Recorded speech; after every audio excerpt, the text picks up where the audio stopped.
People's Club Odogwu Ezefa kanyi jaga People's Club Odogwu Ezefa kanyi jaga People's Club Oduso Ezefa kanyi jaga Nibunna Fada igirigada bukwa nanyo Nibunna Fada igirigada bukwa nanyo Fada igirigada bukwa nanyo Omeluko kulo People's Club Odogwu Omeluko kulo People's Club Odogwu People's Club Oduso Falulelo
The national president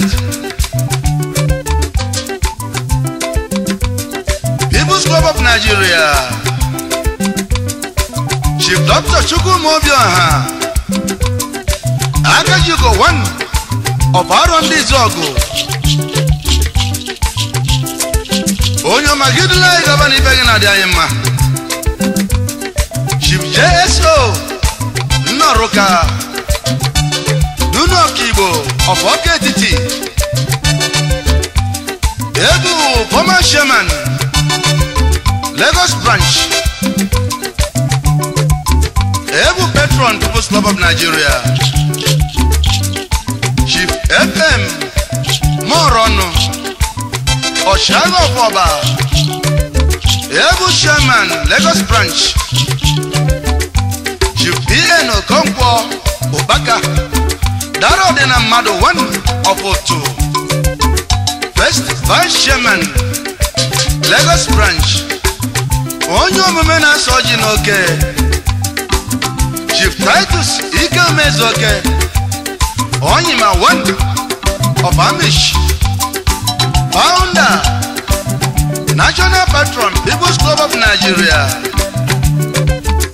Chief G.H. Ikelo Duna Bulukwe of Oketiti National Patron Chief Umahamadike Obieze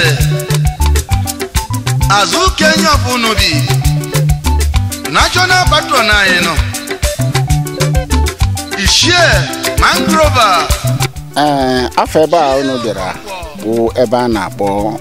Mkporo Amazon Mkporo Amazon bukwano ebe designer ebumnoche ejikwa design ebe ahụ bụ na Igbo na-asị afamefu ya mkporo Amazon o ebe ị ga-abụ uru dị iche iche nke gbasara ndị na-eme film ihe onyonyo ndị na-agụ egwu ndị na-eme ihe ọbụla gbasara ihe ọbụla awụ ihe ọdịnala ọ bụghị ọkwasa ọsọ ha nwa ọgwa ebe ọ ga-awụ ebiaru ebe ahụ gị chete ihe wu ihe ndị nọ na mgbe gboo dịka ihe niile ị hụrụ n'ebe ahụ ihe ndị a ga-preserve ọwụ ihe ndị a ga-awụ ọ ga-eru echi na a ga-ewepụ ya ihe niile wụ ihe ndị nna nna anyị ha mgbe gboo mere wee dowe na nọọsụ kịta anyị ga-abịa ebe mmagharị ya ebe a ọ bụrụ na o nwere ihe anyị na-anụ n'akụkọ na mgbe dị otu a na mgbe dị otu a na ihe dị otu a nọbata onwezi ebe a na-afụzi ya ebe a wụ ebe anyị ga-abịa ya wụ ihe ndị bekee na-akpọ museum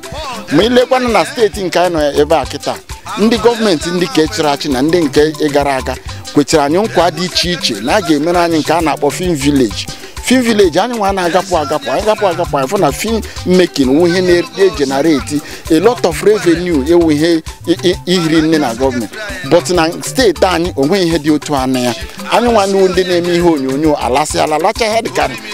Asaba lacha ihe dịka Enugu gịnị ka anyị na-agbagara achọ maka na enwere ebe ị nwere ike ịbịaru inweta ya nwe ihe dị otu a nke bekee na-akpọ epic location so wee chezie si at least ọ ga-adị mma ya ọrụ ma enwere m ike inwe ihe dị otu a meta ya na steeti m wụ ebe ndị mba ọzọ kama anyị nwa ga na-aga ndị mba ọzọ ka ndị mba ọzọ bịakwa n'ebe a at least ka enwekwana ihe a na-asị otu a na-esi aga piknik na agakwara Ogudu Cattle Ranch a gara ebe a ọ ga-awụ ihe ọjọọ ma abịawa piknik na kọmuniti nke anyị awụ ihe agwa ọ ga-awụ ihe ọjọọ na ndị niile chọrọ ime fim na-abịazi ebe a bịa na-eme ya ọ ga-awụ ihe ọjọọ na ewetara development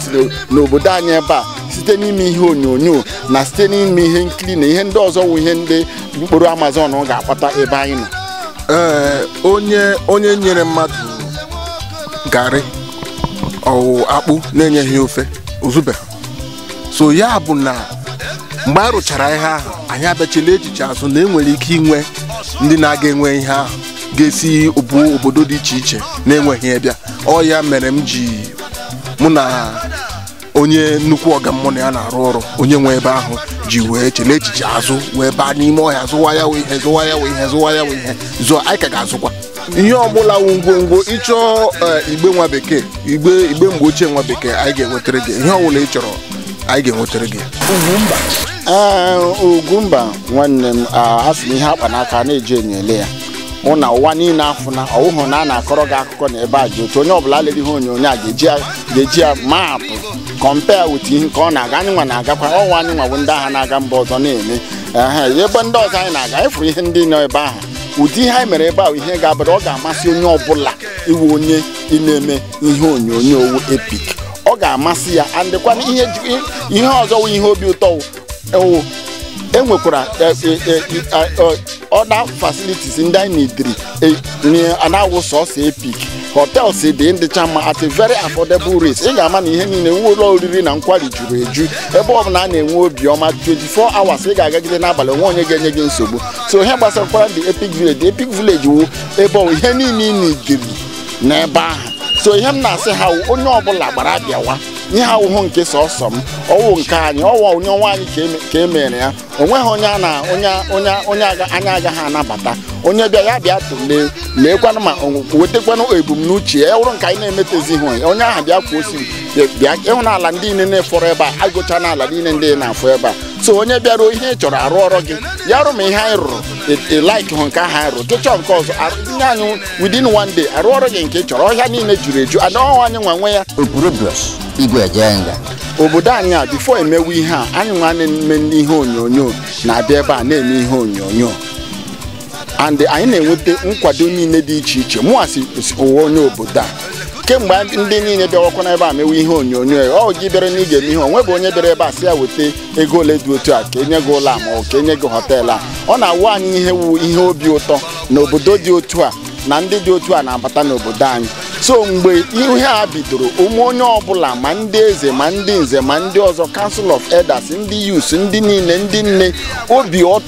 ọma juru ha and ndị youths ọkwa ha nwa jikwa aka ha nwa na-enyesi aka na-arụsị ihe niile ndị a nwa na onwe nwekwa onye youth nwa na onwe nkwonkwo member of the ruling council of the community so onweghị ihe dịka na o nwere ndị na-enye nsogbu kama ihe anyị chọrọ imewu ihe na-ewetara anyị obi ọṅụ obodo anyị ọkwa na ọwụkwana na ihe ọwụ the first time ndị mmadụ ibidoro bịawa ya ebe a obodo anyị na-akpọ iyi anyị wụrụ ndị landlord to federal facilities ihe mere otu afụto na owe federal facility anyị na house ha mgbe gboo otu apoli nọ so ihe niile gbara anyị rando strangers ọwụ na ọdịbọ mbụ 80% of population anyị kịta wụzi strangers so ọ dị na mbụ anyị ji na-anabata ndị na-abịa abịa anyị na ha na-ebi nke ọma and ebe a wụrụkwa na ọwụhụ onye ezibịa abịa wuo ya ihe niile hụrụ ebe ala niile hụrụ ebe a ego na ya ọwụhụ ala erentịrị ọwụghị ebe a ga-asị na mebie ruo echi ndị nwe ala bịa nyewe gị nsogbu onweghị onye anyị na ya mara apụsị na a ga-eme ihe na-eme ebe a so ya ọwụ something dị personal obodo niile na-abatakwara anya and obiọma ejuru ha afọ ọ na-eme ha ka onwe n'ihe ha fụrụ tata ebido na-ebido so onweghị ihe dịka onye ọbụla ga-apụta nyewa mmadụ nsogbu ebe a anyị wụ ndị na-anabata ndị mmadụ anyị na-ha achụ ndị mmadụ anyị enwekwana history of violence na community anyị amụa na onwe m kemgbe m batara na this industry at least ndị ma mma na ahụ m onye na-enyere onye ọbụla na-eto eto aka ebumnuche anyị ji rụọ ebe ahụkwanụ ka akpawa ego gile anya ala mmiri ndị ka n'ebe a ndị obodo anyị anaghị ere ala mmiri ha o nwere so many things a ga-eji ala mmiri ma ị ga na-enye gị millions of naira every week iti ala mmiri ndị efuru ebe a itinye aja injin aja ma ịwa ya aja ma ego ole ga na-amịta a week